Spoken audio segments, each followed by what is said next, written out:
It certainly would have been the easier option, but yeah, not the way I wanted to finish my cycling career. And especially, I think one really big motivation for me was knowing that I'm sitting on 4 Tour de France titles, and I don't feel as if I'm done yet. I'd like to get to number 5.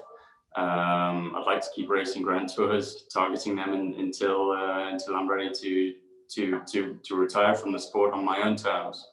And I think, yeah, just the prospect of being put out by a crash, that didn't sit well with me. So as soon as I obviously found out that I was able to make a full recovery and there was nothing physically that should hold me back, then that was a simple decision for me to make.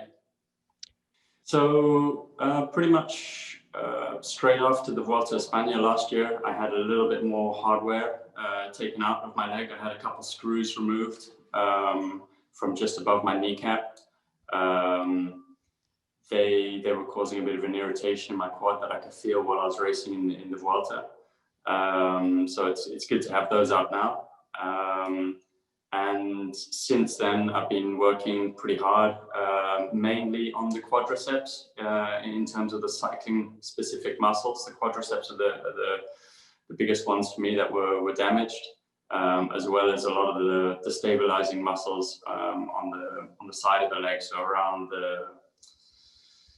I guess the piriform, the glute med as well on the side of the leg. So I've been focusing on those 2 areas in particular. And feel as if I'm certainly making a lot of headway, a lot closer to where I need to be. Age is a state of mind. Yeah, I feel relatively young in cycling years. I only got into the sport a little bit later, and I think the way nutrition has evolved, the way sport has evolved over the years, I think it's certainly possible for athletes to go later and later.